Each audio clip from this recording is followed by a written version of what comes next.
Trigger warning. This episode contains descriptions of animal violence and assault.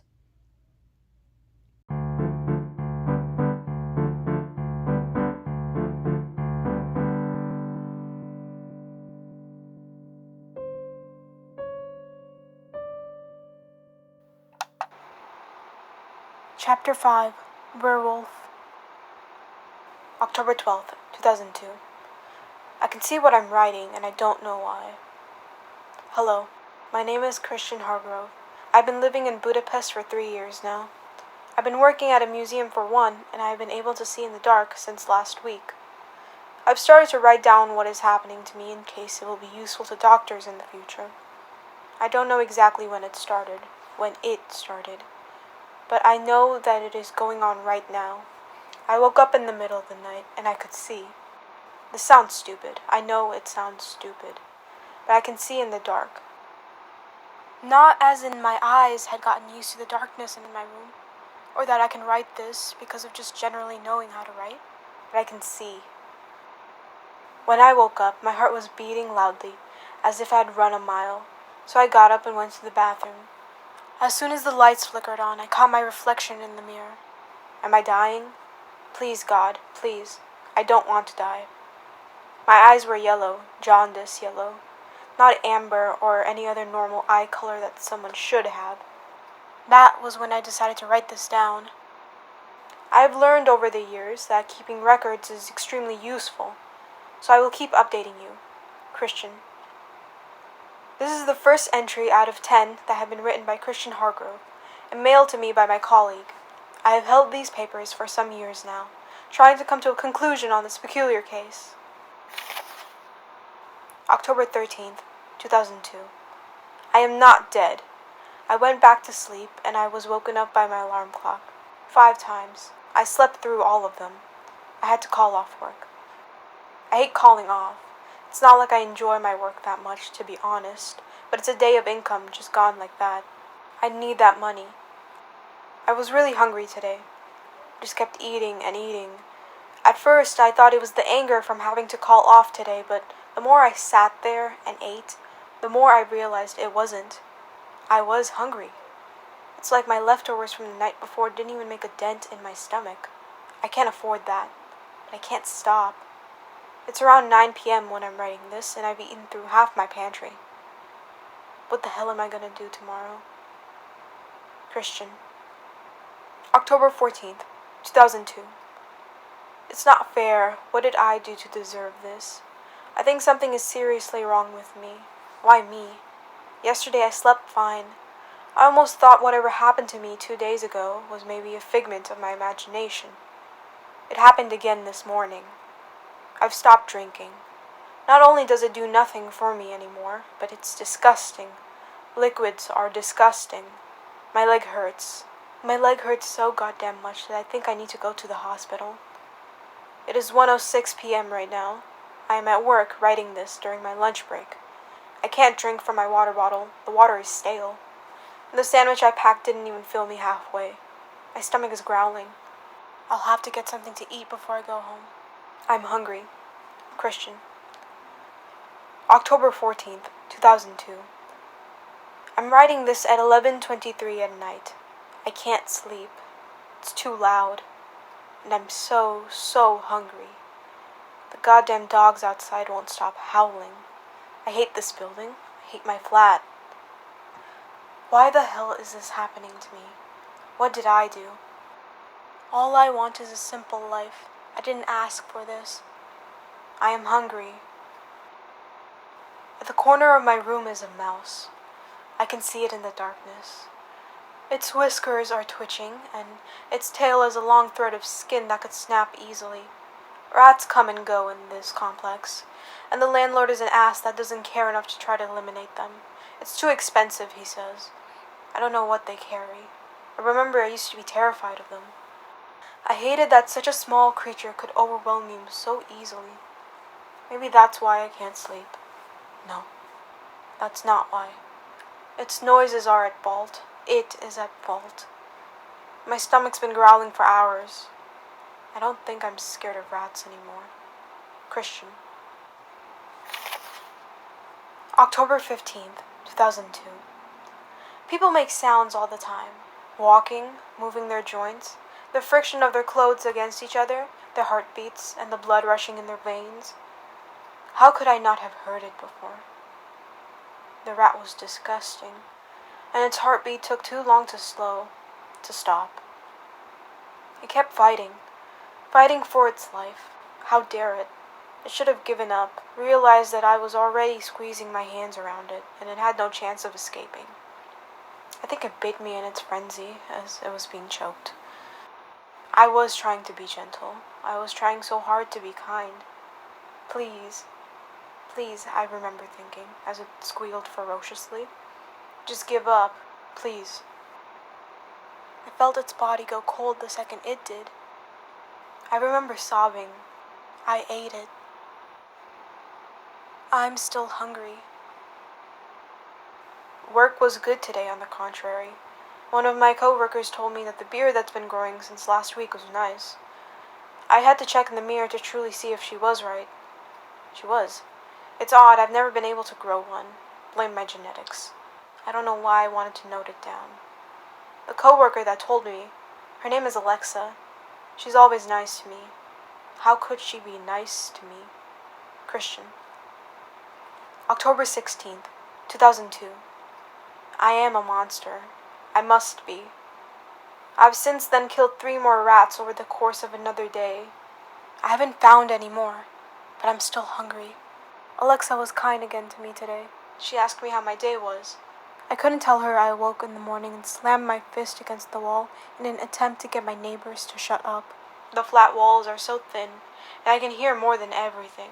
I had ended up with a bloodied knuckle, but by afternoon, the gauze I had wrapped around it was void of any blood. I'm so scared. I'm so goddamn scared. What the hell is happening to me? Why am I always hungry? I don't want to research it. I don't want to write it down anymore. I want it to just disappear, please. God, please. Alexa, stop being kind to me. Christian. October 17th, 2002. She always smells like lavender, and the smallest hint of sweat, and it drives me up the walls. She smiles at me in waves. Her heart starts thudding. I can hear it. I cannot keep doing this. I'm out of food.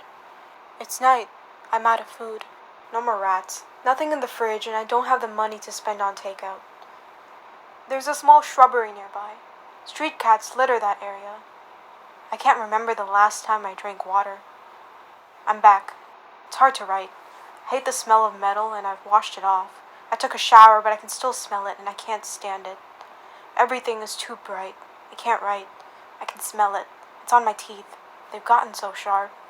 I can hear my own heart. It's all so damn loud. I need to sleep. Christian. October 18th, 2002. I asked Alexa out. I think we've both been feeling tension, and I think it was time to act on it. She said she'll call me and let me know if she's free. I want to hear her heart and nothing else. She is kind. She is always smiling, always looking at me. Cats aren't enough anymore, and living in this city, I feel like I'm constantly surrounded by bugs. Everyone is so loud, so dumb. They leave their traces everywhere. I can smell it. I can smell everyone. I think they know. The animals. They do. I know it. Those disgusting little pests. Dogs especially. They bark at me.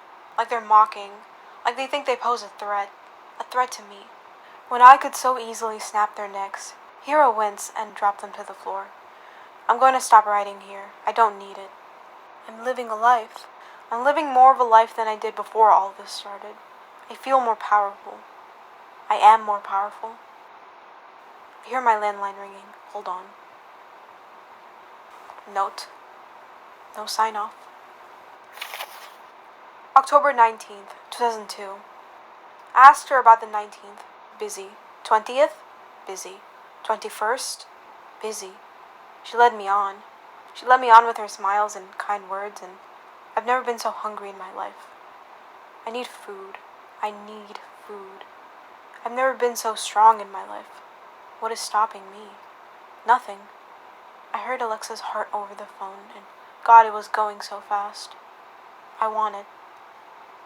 On a mouse, the heartbeat was so minuscule, but on her, I will find it. I need it. It is night, and every doubt I've had is so petty. Why have I ever thought myself not enough? It is all her fault. She looked at me. So now she is mine. It is her fault. All of this is her fault. I hate her, and because of that, I will have her. I will. October 21st, 2002. It is a full moon. Do you know how I know? Alexa told me. Do you know why someone like you can't hide from me? Because I can smell you. I can smell everything. I can see everything. How are you meant to hide from the very thing meant to hunt you? You can't, and you won't. When time comes and you see this, know that I already know. Humans leave trails everywhere. Alexa's trail was so easy to track. Don't think that because time passes, so will I. Predators wait for the right time to strike. And I will wait. I will bide my time for you.